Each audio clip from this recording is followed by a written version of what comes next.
Chicken corn हो या फिर वेजिटेबल सूप, हम सब ने आज तक सूप को सिर्फ पीने के लिए ही इस्तेमाल किया है। लेकिन जापान में लोग नूडल्स के सूप को पीने के साथ साथ नहाने के लिए क्यों इस्तेमाल करते हैं? और जहां पूरी दुनिया में ग्रीन ट्रैफिक लाइट्स होती हैं, वहीं जापान में ब्लू लाइट क्यों लगाई जाती है?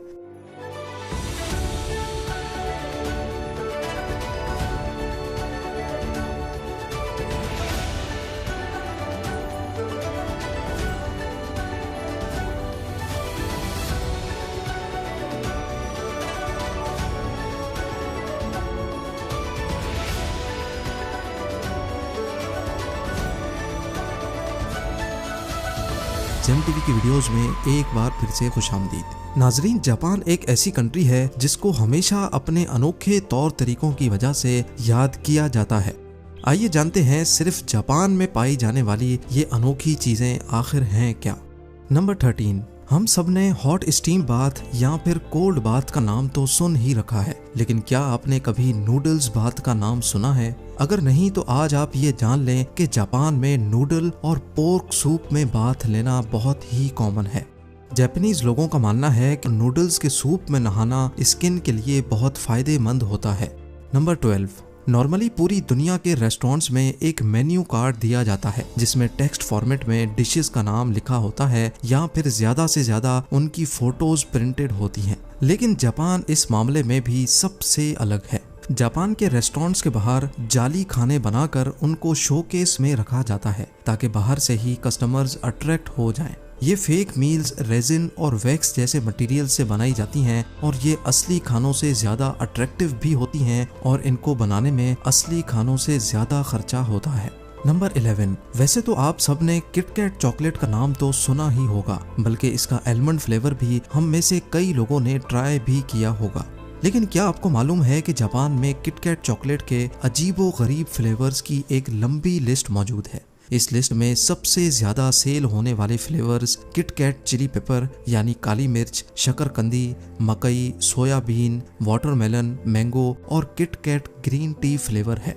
याद रहे कि ये किटकैट फ्लेवर्स की सिर्फ एक छोटी लिस्ट है जिसको जापान में बहुत पसंद किया जाता है।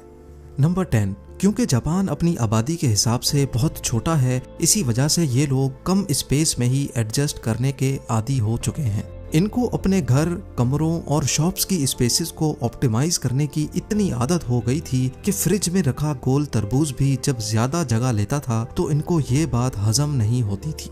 1978 में एक जापानीज ग्राफिक डिजाइनर ने पहली बार क्यूब यानी स्क्वायर शेप का तरबूज इंट्रोड्यूस करवाया। ये आइडिया सबको इतना अच्छा लगा कि फार्मर्स ने तरबूज को एक स्पेशल कंटेनर्स में उगाना शुरू कर दिया। इससे ना सिर्फ तरबूज को ट्रांसपोर्ट करने में जगह बचती थी, बल्कि फ्रिज में भी ये आसानी से फिट आ जाता था। बाद में तरबूज को डेकोरेशन के लिए अलग अलग शेप भी दी जाने लगी। नंबर 9, रेलवे और सबवे स्टेशंस पे आपने कई स्टाफ वर्कर्स को रूटीन चेकअप करते देखा होगा, जैसा कि टॉर्च की मदद से ट्रेन के नीचे जॉइंट्स और सस्पेंशन को देखना कि कहीं वो अलग तो नहीं हो गए। इसी तरह जापान के सबवे स्टेशंस पे स्टाफ वर्कर्स की एक अनोखी जॉब होती है। इनको पीपल पुशर्स कहा जाता है। जी हाँ, उनका काम होता है लोगों को धक्का देना। ट्रेन का दरवाजा बंद होने से पहले पीपल पुशर्स का काम होता है कि लोगों को धक्का देकर ज्यादा से ज्यादा पैसेंजर्स को अंदर ठोसा जाए ताकि ट्रेन के अंदर का चप्पा चप्पा यूटिलाइज हो सके। नंबर 8, हमारे मुल्क में तो शायद ट्रेन का लेट होना बहुत ही कॉमन बात है। इंडिया में ट्रेन्स एवरेज 53 मिनट्स लेट होती हैं, जबकि पाकिस्तान में ट्रेन्स औसत 2 घंटे तक डिले होती हैं। लेकिन ये चीज़ हमें कई एडवांस कंट्रीज जैसा कि जर्मनी, फ्रांस और यूएस में भी देखने को मिलती है। अमेरिका में long distance trains 49 minutes delay होती हैं, जबकि जर्मनी में ट्रेन्स औसत सिर्फ 6 मिनट डिले होती हैं। पर जापान तो जापान है, इस मामले में भी जापान बाजी ले चुका है, क्योंकि यहाँ ट्रेन्स सिर्फ और सिर्फ 54 सेकंड्स डिले होती हैं। सिर्फ चंद सेकंड डिले होने के बावजूद भी जापान में ट्रेन के लेट होने का एक सर्टिफिकेट भी इशू होता है। जी हाँ, अगर आप जापान में किसी इम्पोर्टेंट मीटिंग या ऑफिस में ट्रेन की वजह से लेट पहुंचे तो उसके लिए आपको रेलवे से एक सर्टिफिकेट मिलता है जो आप अपने ऑफिस में जमा करवा सकते हैं। नंबर 7, जापान में पानी को बचाने के लिए भी एक अनोखा तरीका अपनाया जाता है। यहाँ टॉयलेट्स में सिंक का पानी सीधा गटर में नहीं बल्कि ये टॉयलेट के टैंक में चला जाता है और इस तरह एक ही पानी यहाँ 2 बार इस्तेमाल किया जाता है। नंबर 6, अब यहाँ आती है सबसे ज्यादा इंटरेस्टिंग चीज जो सिर्फ जापान में ही नोटिस की जाती है। तकरीबन हर कंट्री में ही खाना खाते वक्त या चाय पीते वक्त आवाज निकालना बुरा समझा जाता है, लेकिन जापान में इसका बिल्कुल उलट होता है। नूडल्स या सूप पीते वक्त अगर कोई इस किस्म की आवाज ना निकाले तो शेफ को लगता है कि शायद इसको खाना अच्छा नहीं लगा। ये आवाज जिसको स्लर्पिंग कहा जाता है, ये जापान में अक्सर लोग शेफ को शाबाशी देने के लिए भी निकालते हैं। नंबर 5, जापान के कल्चर में पूरी कोशिश की जाती है कि नंबर 4 को अवॉइड किया जाए, क्योंकि उनका मानना है कि नंबर 4 बहुत अनलकी होता है। इसी वजह से हर वो चीज जिसमें नंबर 4 आता है उसको जापान में अवॉइड किया जाता है। किसी भी इवेंट में 4 गेस्ट नहीं हो सकते, रेस्टोरेंट्स की टेबल 4 नहीं बल्कि 3 या 6 की अरेंजमेंट्स में होती हैं और हत्ता के जापान में एलिवेटर्स के अंदर 4th फ्लोर का बटन ही नहीं लगा होता। नंबर 4, पूरी दुनिया में मेयोनीज को सैंडविच, बर्गर या फ्राइज के साथ इस्तेमाल किया जाता है, लेकिन जापान वो वाहिद मुल्क है जहां मेयोनीज को आइसक्रीम की टॉपिंग या फिर पैनकेक्स की टॉपिंग के लिए इस्तेमाल किया जाता है।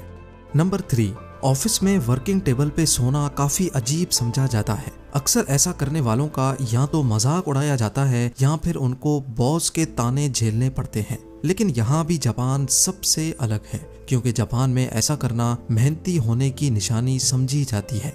नंबर 2, दुनिया के किसी भी कोने में ट्रैफिक लाइट के सिर्फ 3 कलर्स होते हैं, रेड, येलो और ग्रीन। लेकिन जापान वो वाहिद मुल्क है जहाँ ग्रीन की जगह ब्लू लाइट लगी देखी जाती है। इसके पीछे जो राज है वो जापानीज लैंग्वेज में छुपा है।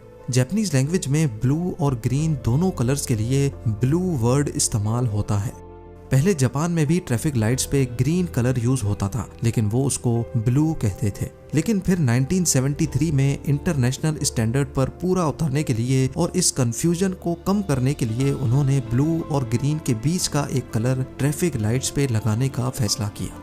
और अब नंबर 1, हम सबने कई बार रेस्टोरेंट्स में अकेले बैठकर खाना खाया है और शायद ये प्रैक्टिस पूरी दुनिया में बहुत कॉमन है। लेकिन जापान के किसी रेस्टोरेंट में अगर आप अकेले बैठकर खाना नहीं खाना चाहते तो आपकी तन्हाई को दूर करने के लिए मैनेजमेंट के पास स्टफ्ड कार्टून कैरेक्टर्स भी मौजूद होते हैं, जिनको अपने सामने वाली सीट पर रखकर अपनी तन्हाई को मिटाया जा सकता है, जैसा कि इस फोटो में भी आप देख सकते हैं। उम्मीद है ज़ेम टीवी की ये वीडियो भी आप लोग भरपूर लाइक और शेयर करेंगे। आप लोगों के प्यार भरे कमेंट्स का बेहद शुक्रिया।